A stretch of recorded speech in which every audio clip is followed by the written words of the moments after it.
여러분, 우리가 신앙 생활을 하다 보면 하나님의 뜻이 너무나 크고 또 놀라워서 감히 내가 그 안에 포함되어 있다라는 사실 자체가 믿기지 않을 때가 있습니다. 하나님의 은혜는 때로 우리의 상식과 자격 또 조건을 뛰어넘는 방식으로 찾아오기에 우리는 때로 그 앞에서 입을 다물 수밖에 없습니다. 오늘 본문에 나오는 다윗도 바로 그러한 순간을 맞이합니다. 하나님은 다윗에게 이 영원한 언약을 주십니다. 다윗의 왕위가 영원할 것이고 또 그 후손을 통하여서 하나님의 나라가 견고히 설 것이라는 약속, 그것은 너무나도 크고 영광스러운 그러한 말씀이었습니다. 그런데 그 엄청난 약속을 들은 다윗의 반응은 매우 인상적입니다. 그는 화려한 감사 제사를 드리거나 정치적인 전략을 세우거나 자신을 높이는 행동을 하지 않습니다. 그가 택한 반응은 단 하나, 하나님 앞에 엎드려서 조용히 기도하는 것이었습니다. 그는 내가 누구이오며 내 집은 무엇이기에 주께서 나를 여기까지 이르게 하셨나이까? 라는 고백을 하면서 자신을 돌아보는 그 자리로 나아갑니다. 오늘 이 새벽 우리는 다윗처럼 하나님의 은혜 앞에 서 있습니다. 우리의 삶에 베푸신 은혜를 생각할 때 우리 역시 묻게 됩니다. 하나님, 그 하나님의 은혜 앞에서 나는 어떻게 살아가야 합니까? 여러분, 이 질문을 우리의 마음에 품고 오늘 말씀을 통해서 하나님의 은혜 앞에서 우리가 어떻게 걸어가야 할지를 함께 살펴보기를 원합니다. 여러분, 그렇다면 우리는 하나님의 은혜 앞에서 나는 어떠한 삶을 살아가야 할까요? 첫째로는 바로 하나님의 은혜 앞에서 겸손히 엎드려야 합니다. 오늘 본문의 16절에 이렇게 기록하고 있습니다. 16절 앞부분절을 보면 다윗 왕이 여호와 앞에 들어가 앉아서 이르되 여호와 하나님이여 나는 누구이오며 내 집은 무엇이기에 나에게 이에 이르게 하셨나이까? 라고 말합니다. 다윗이 여호와 앞에 앉았다라고 기록하고 있습니다. 다윗 왕이 앉은 장소는 왕궁의 보좌가 아니라 바로 하나님의 임재 앞이었습니다. 여기에 앉아 있다라고 기록되어 있지만 사실 다윗의 자세는 바로 영적인 엎드림이었습니다. 마음 깊이 자신을 낮추고 아무 말도 하기 어려울 만큼 압도적인 그 은혜 앞에 그는 먼저 무릎을 꿇었던 것입니다. 그러면서 다윗은 말합니다. 여호와 하나님이여 나는 누구이오며 내 집은 누구이기에 나를 여기까지 이르게 하셨나이까? 라고 말합니다. 이 고백은 단순한 수사적인 표현이 아닙니다. 이것은 자신의 과거와 현재를 모두 다시 한번 되짚어 보면서 하나님의 손길이 아니고서는 도저히 지금 이 자리에 설 수 없다라는 철저한 인정입니다. 목동이었던 그 자신의 모습, 또 다윗에게 쫓겨다녔던 도망자였던 그 자신의 모습들, 또 아무런 배경도 내세울 것이 없는 그 자신에게 하나님께서 어찌 이토록 그 놀라운 은혜들을 베푸셨는지 그는 이해할 수 없어 그 하나님의 앞에 무릎 꿇고 나아갔던 것입니다. 여러분, 은혜는 자격 있는 자에게 주어지는 것이 아니라 하나님의 주권과 사랑으로 베풀어 주시는 것입니다. 그리고 참된 신앙은 그 은혜 앞에서 무엇인가를 하려 하기보다는 먼저 엎드리는 것에서부터 시작이 됩니다. 자신을 높이려 하지 않고 주신 은혜를 마치 받을 자격이라도 된 듯이 당연하게 여기는 그런 태도의 모습이 아니라 다윗처럼 나는 누구이오며 라는 그 겸손한 고백이 있어야 합니다. 우리도 때때로 하나님이 주신 삶에 주신 은혜들을 바라보며 이러한 다윗과 같은 질문을 해야 합니다. 하나님, 나는 도대체 누구이기에 나에게 이러한 복을 허락해 주셨습니까? 여러분, 그 질문을 드릴 수 있는 심령, 그 감격을 품을 수 있는 영혼, 그것이 은혜 받은 자의 마땅한 자세입니다. 여러분 혹시 지금까지 이 하나님의 은혜를 너무나 당연하게 받아들이고 있지는 않으셨습니까? 여러분 이 새벽에 이 다윗처럼 조용히 주님의 임재 앞에 나아가시기 바랍니다. 그리고 아무 말 없이 하나님은 지금까지 어떻게 우리를 이끌어 오셨는지를 다시 한번 우리가 하나하나 떠올리며 겸손히 엎드리시기 바랍니다. 바로 그 자리에서 하나님은 더 깊은 은혜와 회복을 허락해 주실 것입니다. 두 번째로 우리 하나님의 은혜 앞에서 우리는 약속을 믿고 붙들며 살아가야 합니다. 다윗은 계속해서 고백합니다. 오늘 본문 19절의 말씀에 보면 여호와여 주께서 주의 종을 위하여 주의 뜻대로 이 모든 큰 일을 행하사 이 모든 큰 일을 알게 하셨나이다 라고 말하고 있습니다. 여기서 무엇보다 그가 나라를 사랑하는 법을 이야기하고 있는데 여기서는 그가 어떠한 인간적인 그러한 방법이 아니라 바로 하나님의 뜻 가운데서 하나님의 방식으로 우리의 삶을 이끌어가고 있다라고 이야기를 하고 있습니다. 다시 말해서 하나님의 약속은 우리의 기대와 상식을 훨씬 초월하는 것이고 단지 이 다윗 개인에게 국한되지 않고 그 자손과 그 후손 나라 그리고 메시아에 이르기까지 이어지는 영원한 그 계획 안에서 주어지고 있음을 이야기하고 있습니다. 그러면서 그는 20절을 통하여서 여호와여 우리 귀로 들은 대로 주와 같은 이가 없고 주 외에는 하나님이 없나이다 라고 고백을 하고 있습니다. 여러분 이것이 무슨 뜻입니까? 하나님께서 하신 약속은 사람의 어떠한 말이 아니라 참되신 하나님의 말씀이기 때문에 반드시 이루어질 것을 믿는다라는 그러한 고백입니다. 하나님은 때때로 우리에게도 다윗처럼 크고 놀라운 약속을 주십니다.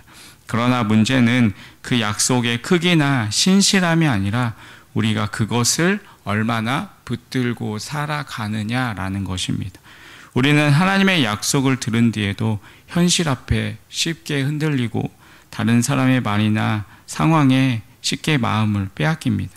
그래서 하나님은 그 약속을 주실 뿐만 아니라 그 약속을 우리가 끝까지 붙들고 살아가도록 도전하십니다. 여러분 하나님의 말씀은 단지 과거의 기록이 아니라 오늘 살아가는 우리에게도 유효한 약속의 말씀입니다. 성경 속의 하나님의 언약은 오늘 나에게 주시는 살아있는 생명의 말씀입니다. 내가 너를 끝까지 인도하리라. 내가 너와 함께 하리라. 내가 너를 결코 버리지 아니하리라 라는 이 말씀은 다윗에게만 주어진 그 약속의 말씀이 아니라 오늘 하나님 앞에 선 우리 모두에게도 주신 약속입니다. 그러므로 은혜를 받은 자는 그 약속을 단지 마음에 새겨두는 것을 넘어서 그 삶 속에서 붙들고 살아가는 사람의 모습입니다. 우리의 결정 앞에서, 때로는 시험 앞에서, 때로는 혼란 앞에서 우리는 그때마다 하나님의 이 약속을 꺼내어서 다시 붙드는 것이야말로 은혜를 헛되이 받지 않는 길입니다. 오늘 이 새벽 하나님께서 여러분 각자에게 주셨던 그 약속의 말씀을 다시 한번 떠올리시기 바랍니다. 혹시 여러분 그것을 잊고 있지는 않으셨습니까? 여러분 현실이 너무나 멀게만 느껴져 내려놓지 않으셨습니까?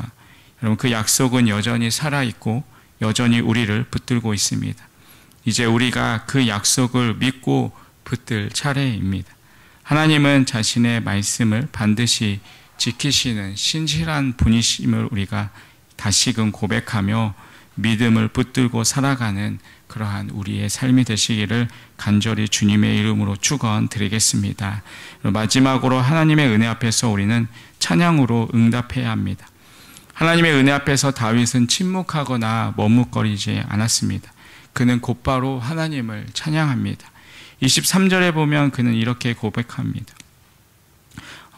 여호와여 이제 주의 종과 그의 집에 대하여 말씀하신 것을 영원히 견고하게 하시며 말씀하신 대로 행하사라고 말하고 있습니다.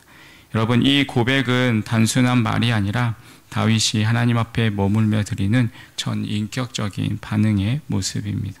그는 하나님 앞에 나아가 자신의 입을 열고 말하면서 동시에 그 하나님의 존재 앞에 엎드리는 그의 모습을 볼 수가 있습니다. 그의 말은 곧 그의 찬양이었고 그의 찬양은 곧 그의 신앙의 표현입니다.